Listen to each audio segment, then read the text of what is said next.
Putin शांति चाहती हैं। Putin के कहने पर ज़ेलेंस्की मान भी गए, लेकिन फिर पलट गए। क्यों? किसके कहने पर शांति संधि से पलट गए ज़ेलेंस्की?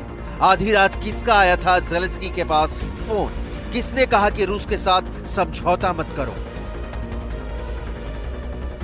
किसने दिया ज़ेलेंस्की को पुतिन से लड़ते रहने का ऑर्डर? इस सवालों का जवाब भी तलाशेंगे।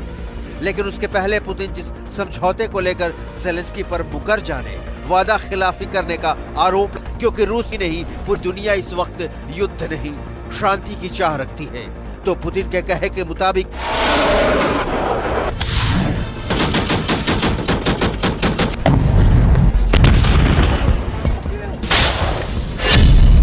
मार्च 2022 में रूस की सेना ने कीव का घेरा डाला।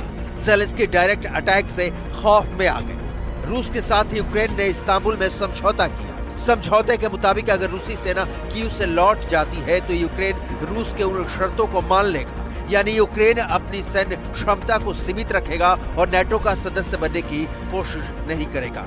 तुर्की के राष्ट्रपति अर्दोआन के पहल पर हुए समझौते में यूक्रेन के डेलीगेशन ने भी हस्ताक्षर किया था। पुतिन के मुताबिक समझौते के बाद जब रूस की सेना यूक्रेन की राजधानी यूक्रेन कीव से वापस लौटी तो यूक्रेन ने धोखा दे दिया, अपनी बातों से पलट गया। पुतिन के पास जो दस्तावेज हैं वो पुतिन की क्रेडिबिलिटी को देखते हुए सवाल के दायरे में नहीं आते। सवाल तो ज़ेलेंस्की का है कि क्यों पलट गए और अब किस आधार पर पुतिन के सामने अपनी साख खो देने के बावजूद शांति के बुलबुले छोड़ रहे हैं। ज़ेलेंस्की को सुनिए।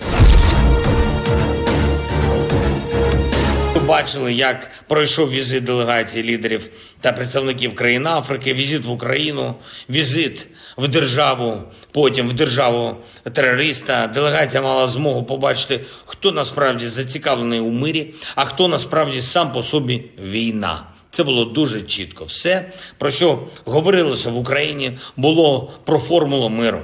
Пункт за пунктом. Увесь зміст.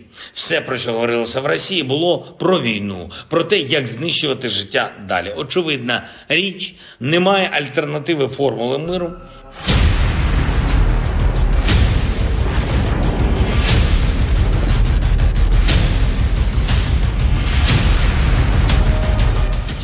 फरवरी 2022 को यूक्रेन पर घेरा पुतिन ने बहुत प्लानिंग के साथ किया। टारगेट सेट था, सीधा हमला कीव पर करना है। पुतिन ने यही किया भी। अपनी पूरी शक्ति लगाकर ज़ेलेंस्की को सरेंडर कराने पहुंच गए। मार्च 2022 तक तो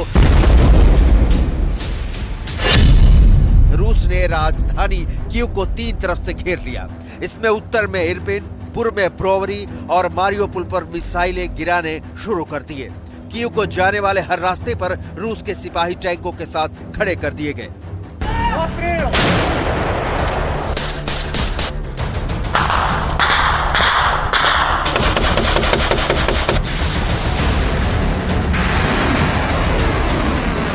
यह वही वक्त था जब ज़ेलेंस्की ने प्राण रक्षा के लिए बंकर का शरण ले लिया, जहां वो अब तक आते जाते रहते हैं और कीव तब से हफ्ते 10 दिन छोड़ दे तो बमों से टहलता रहता है।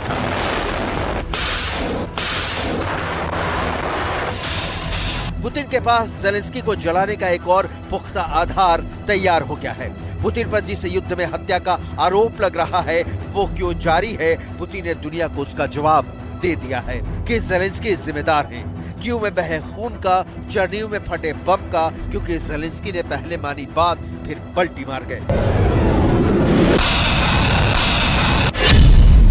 समझौते के मुताबिक रूस को यूक्रेन के उत्तरी भाग यानी कीव, सुमे, चर्निहिव से अपनी सेना हटानी थी।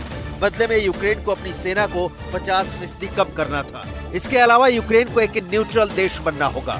यूक्रेन को दोनों तरफ यानी रूस और यूरोपीय देशों के साथ बेहतर संबंध रखना होगा।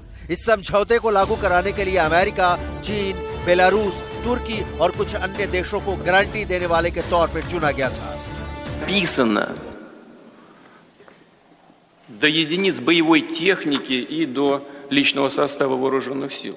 Вот этот документ. И он парафирован киевской делегацией. Подпись стоит. Но после того, как мы, как и обещали, отвели войска от Киева, Киевские власти, как обычно, делают их хозяева, выбросили это все. सवाल है फिर कौन है जो जेलेंस्की के पीछे से पुतिन पर वार कर रहा है? जेलेंस्की किसके हाथ का खिलौना बन गए हैं? वो कौन है जो पुतिन का दुश्मन नंबर 1 है? अमेरिका, यूक्रेन, फ्रांस, पोलैंड और जर्मनी भी नहीं, पुतिन का असली दुश्मन है ब्रिटेन।